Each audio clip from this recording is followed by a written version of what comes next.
ಅವಾಗ ಬಹಳಷ್ಟು ಕಡೆ ಪಾಪ ಮೈದಾನಕ್ಕಾಗಿ ಹುಡುಕಾಡಿದ್ರು. ಎಲ್ಲಿ ಹೋದ್ರು ಮೈದಾನನೇ ಇದಾಗ್ಲಿಲ್ಲ. ನೇತಾಜಿ ಕ್ರೀಡಾಂಗಣ ಏನಾಗಿದೆ ಅಂತಂದ್ರೆ ಇವಾಗ ಮೊದಲು ನಾನ್ ಚಿಕ್ಕವನಿದ್ದಾಗ ದೊಡ್ಡದಿತ್ತು. ಬಹಳ ಶೋಚನೀಯ. ಯಾಕಂತಂದ್ರೆ ಮುಲ್ಬಾಲ್ ತಾಲೂಕು ಕರ್ನಾಟಕ ರಾಜ್ಯದ ಮೂಡಲಬಾಗಿಲು. ಪೋಷಕರಲ್ಲಿ ನಾನು ಆಗ್ರಹಪೂರ್ವಕವಾಗಿ ವಿನಂತಿಸ್ಕೊಳ್ಳೋದು ಏನಂತಂದ್ರೆ, ಒಂದು ಊರಿಗೆ ಒಂದು ಮೈದಾನ ಇದ್ರೆ ಆ ಊರಿಗೆ ಹಾಸ್ಪಿಟ್ಲೇ ಬೇಕಾಗಿದೆ. ನಾನು ಈ ನಡುವೆ ಜಪಾನ್ ಕಡೆ ನೋಡ್ತಾ ಇದ್ದೀನಿ. ನಾವೆಲ್ಲರೂ ನಾವು ಎಲ್ಲರೂ ಸೇರಿ ಹಿಂಗ್ ಮಾಡ್ಬೇಕು ಅಂತಂದಾಗ ನಾನಂತೂ ನನಗೆ ನನ್ನ ಸಂಪೂರ್ಣ ಸಹಕಾರ ಇರುತ್ತೆ ಅಂತ ಹೇಳಿದೆ. ಈ ಬೆಳೆಯುವ ಪೈರು ಮೊಳಕೆಯಲ್ಲಿ ಅಂತ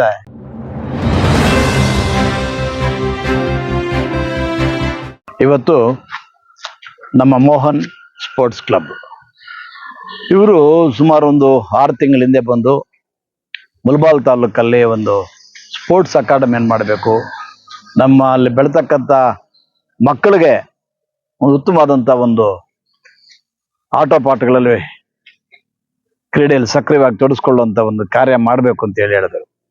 ಅವಾಗ ಬಹಳಷ್ಟು ಕಡೆ ಪಾಪ ಮೈದಾನಕ್ಕಾಗಿ ಹುಡುಕಾಡಿದ್ರು. ಎಲ್ಲಿ ಹೋದ್ರು ಮೈದಾನನೇ ಇದಾಗ್ಲಿಲ್ಲ. ನಮ್ಗಿರ್ತಕ್ಕಂಥದ್ದು ಒಂದೇ ಒಂದು ನೇತಾಜಿ ಕ್ರೀಡಾಂಗಣ. ನೇತಾಜಿ ಕ್ರೀಡಾಂಗಣ ಏನಾಗಿದೆ ಅಂತಂದ್ರೆ ಇವಾಗ ಮೊದಲು ನಾನ್ ಚಿಕ್ಕವನಿದ್ದಾಗ ದೊಡ್ಡದಿತ್ತು. ಈಗ ಆ ಬಿಲ್ಡಿಂಗು, ಈ ಬಿಲ್ಡಿಂಗು, ಇನ್ನೊಂದು ಬಿಲ್ಡಿಂಗು, ಮತ್ತೊಂದು ಬಿಲ್ಡಿಂಗು ಅಂತ ಹೇಳಿ ಕಟ್ಟಿ ಎಲ್ಲ ಚಿಕ್ಕದಾಗೋಗಿದೆ. ಅದ್ರ ಜೊತೆಗೆ ಈ ಮುತ್ಯಾಲಪೇಟೆಗೆ ಹೋಗುವಂತ ಒಂದು ವೆಹಿಕಲ್ಸು, ಪಾದಚಾರಿಗಳು ಎಲ್ಲರೂ ಯಾವಾಗ್ಲೂ ಮೈದಾನದಲ್ಲಿ ಓಡಾಡ್ತಾ ಇರ್ತಾರೆ. ಆ ಹಿನ್ನೆಲೆಯಲ್ಲಿ ಅಲ್ಲಿ ಆಟ ಪಾಠಗಳ ಮಾಡೋದು ಕೂಡ ಬಹಳ ಕಷ್ಟಕರವಾಗಿದೆ.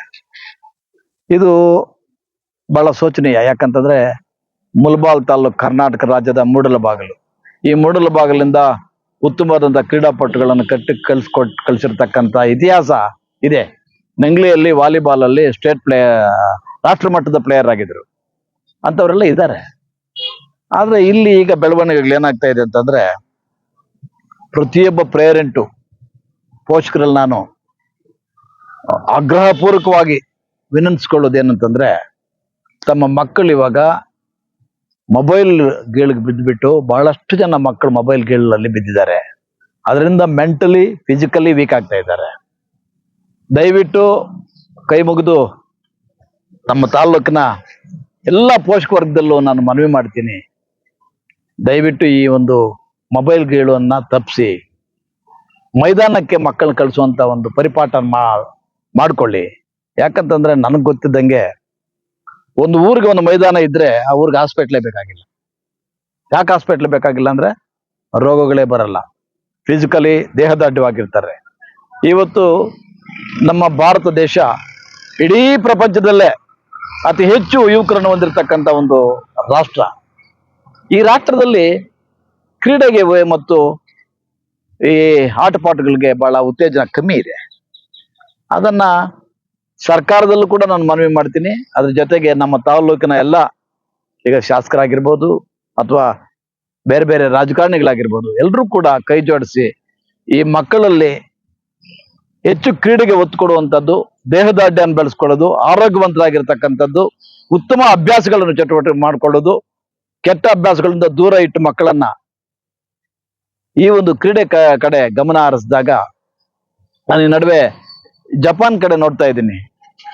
ಜಪಾನ್ನಲ್ಲಿ ಎಷ್ಟು ಪ್ರಾಮುಖ್ಯತೆ ಕೊಡ್ತಾರೆ ಈ ಮಕ್ಕಳಿಗೆ ಓದೋಕ್ಕಾಗ್ಲಿ ಅಥವಾ ಕ್ರೀಡೆಗಾಗ್ಲಿ ಅಂತಂದ್ರೆ, ಒಂದು ಸ್ಕೂಲಲ್ಲಿ ಸ್ಟ್ರೆಂತ್ ಎಲ್ಲ ಹೋಗ್ಬಿಟ್ಟಿರುತ್ತೆ. ಒಬ್ಬ ಹುಡುಗಿ ಇರ್ತಾಳೆ, 30 ಕಿಲೋಮೀಟರ್ಸ್ ಟ್ರೈನ್ ಹೋಗ್ಬೇಕು.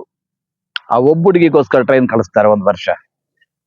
ಅಷ್ಟೊಂದು ಜಾಗೃತೆಯನ್ನ ಜಪಾನ್ ದೇಶದವರೆಲ್ಲ ನಿರ್ವಹಿಸ್ತಾ ಇದ್ದಾರೆ. ಅದೇ ರೀತಿಯಾಗಿ ಹಲವಾರು ದೇಶಗಳಲ್ಲಿ ಆ ರೀತಿ ಪ್ರೋತ್ಸಾಹ ಕೊಡ್ತಾ ಇದ್ದಾರೆ. ನಮ್ಮಲ್ಲಿ ಅದು ಬಹಳ ಕಮ್ಮಿ ಇದೆ.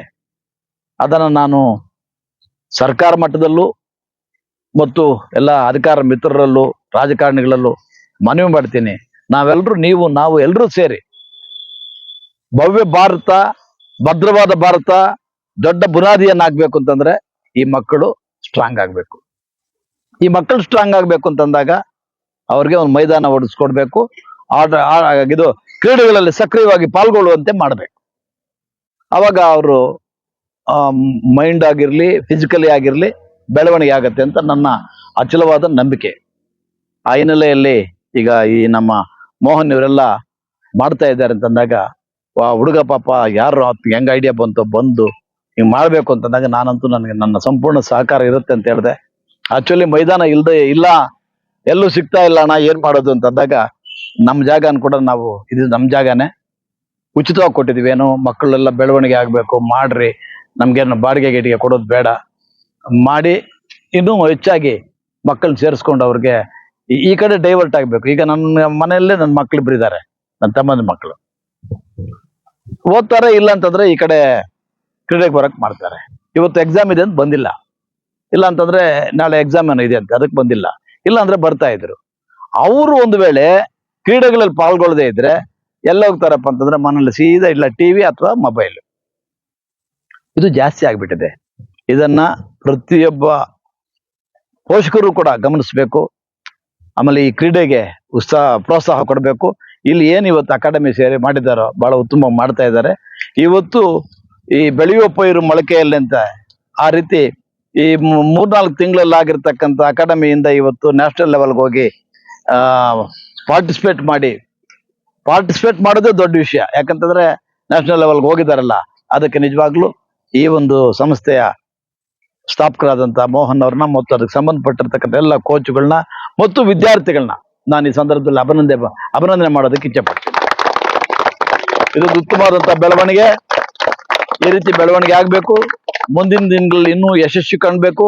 ಇಲ್ಲಿರ್ತಕ್ಕಂಥ ಎಲ್ಲ ಮಕ್ಕಳು ಕೂಡ ತಾಲೂಕು ಮಟ್ಟದಲ್ಲಿ, ಜಿಲ್ಲಾ ಮಟ್ಟದಲ್ಲಿ, ರಾಜ್ಯ ಮಟ್ಟದಲ್ಲಿ, ರಾಷ್ಟ್ರ ಮಟ್ಟದಲ್ಲಿ ಪಾಲ್ಗೊಳ್ಳುವಂತ ಒಂದು ಶಕ್ತಿ ಇವರೆಲ್ರಿಗೂ ಬರಲಿ. ಇವರೆಲ್ಲರೂ ಕೂಡ ಒಳ್ಳೆ ವಿದ್ಯಾವಂತರಾಗಿ, ಬುದ್ಧಿವಂತರಾಗಿ, ಅದ್ರ ಜೊತೆಗೆ ಒಳ್ಳೆ ಕ್ರೀಡಾಪಟುಗಳಾಗಿ ಬೆಳೀಲಿ ಅಂತ ಈ ಸಂದರ್ಭದಲ್ಲಿ ಹಾರೈಸುತ್ತಾ ನನ್ನ ಎರಡು ಮಾತು ಮುಗಿಸ್ತೀನಿ. Thank you.